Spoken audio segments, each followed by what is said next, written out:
I'm Lloyd Holliday, and this is the Cost of a Thing podcast. Thanks for listening in today. So what happened to that great standard of living that we used to enjoy here in America in the 1960s and even into the 1970s? Well, that's what the Cost of a Thing podcast is all about, and that's what I'm going to be talking about here.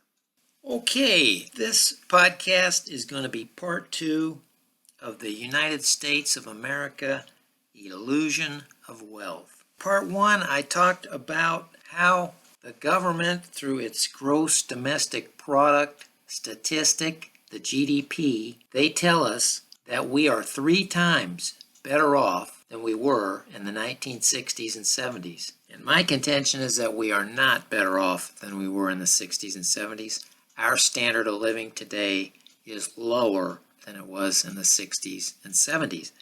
And what they're trying to do is put out these statistics, the gross domestic product, that looks like it's 3 times bigger per person than it was in the 1960s and 70s, and telling us all how great we have it today versus how great we had it back then. Simply not true. We had a much better economy in the 1960s and 70s. And as I said in part 1 of the illusion of wealth, in the 50s, 60s, and 70s, the United States had probably the best standard of living of any time in all history. They're trying to tell us that this standard of living we have now in 2021 is 3 times better according to their GDP statistic. Those of us who were around back in the 1960s and 70s know that that is total baloney. Just not true. We are not living as well as we did in the 60s and 70s. So how is the U.S. government making the United States look richer than it really is? Well, they're doing it through, as I said, manipulating the gross domestic product statistic. And I'm going to talk about the 5 main ways they are doing that.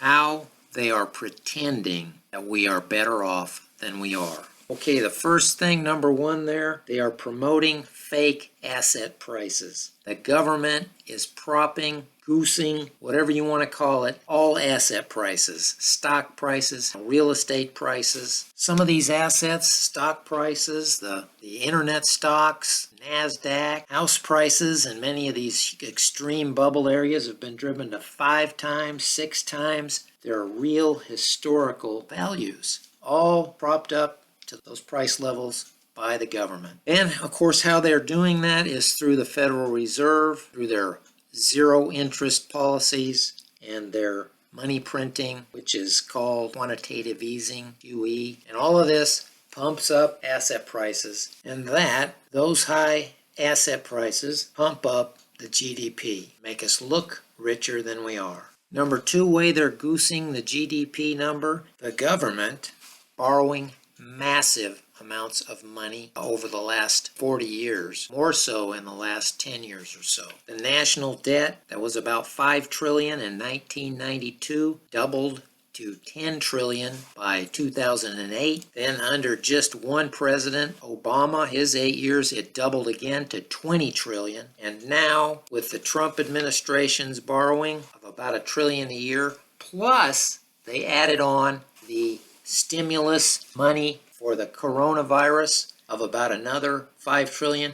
We've gone from $20 trillion in 2016 now to about $30 trillion. So all of that borrowed money is flowing around the economy and pumping up that GDP number. And when it's just borrowed money, it would be like your household if you were making, say, $50,000 a year, and all of a sudden one year you borrowed $50,000 on your credit card and spent that. And then they said, well, look at how good they're doing. They spent $100,000 this year. Doesn't mean you're doing any good. Now the guy's $50,000 in debt because he spent $50,000 on his credit cards that one year. It looked good on the surface, but not in reality. But it didn't really do any good. Now he's got debt. He's got to pay back, and that's going to hurt him in the future, and that lowers his standard of living. And that's going to hurt the United States in the future, owing all this massive amount of money. And that lowers all of our standard of living. And also, the government promotes private borrowing with their very low interest rates, almost zero. They promote businesses to borrow. They promote corporations to borrow. They promote private individuals to borrow. They borrow against their businesses, their corporations, against their houses, because the houses have gone up in value and that equity is there to borrow now, and their stocks have gone up in value and they can borrow against that, and then that money is spent in the economy. It's just making things look better in the short term, but it's not really better. Number 3 on the chart there, they're not including inflation, the real inflation number, in the GDP. In other words, the GDP includes all spending, but if a lot of that spending has to do with the prices rising due to inflation, you're not getting any more real GDP. It's just you're paying more for the same product. It's not a gain. So they have to subtract off the correct inflation number for each year. And that they call that the GDP deflator. Well, they're not deflating the GDP properly, so the GDP is looking a lot bigger. But a lot of that money, the extra money that's being spent, is just inflation. So you're not getting any more, you're paying more. In other words, a house used to cost $100,000, now it costs $200,000. They're spending $200,000 to get that house. You're not getting any more product, you're just paying more for the same product. And that makes it look like we're richer, but we're not richer. We're just paying more. And number 4 there is just the fake economy that results from all the asset propping and the borrowing by the government and by private individuals. The result of all of that money from nowhere for doing nothing, flowing into the economy, turning over and over the general pumped up economy that all produces, including more expensive house purchases, expensive car purchases, high rents, government defense spending, super medical spending. I mean, the United States spends way more than any country in the world for medical costs. And this includes the welfare that the government pays, Medicaid, food stamps, rent subsidies, anything that you can imagine. And it's all just fake borrowed money that gets pumped into the economy and added on to the national debt at the end of the year. All of this stuff just flows into the economy, this fake, free, either printed or borrowed money, and it just drives that economy forward. But it's all fake, because if the borrowing stops, then the economy goes to its real value, and the GDP would go back to its real value. And number 5 there is what I call the junk economy. Of course, a lot of that comes from all this money printing and things too. And I consider that things like gambling. I don't know how many coffee stores there is in this country, but I call that junk because it's really not worth anything. Gambling, that's widespread. You got Las Vegas, you got Atlantic City. I don't even know all the places. There's thousands of Indian casinos around the country now, and gambling is widespread. You don't get any gain from that. Professional sports and even college sports, it's all entertainment, but it's an empty type of economy. That's why I call it a part of the junk economy. You don't get anything real for it. It's not really helping your life any.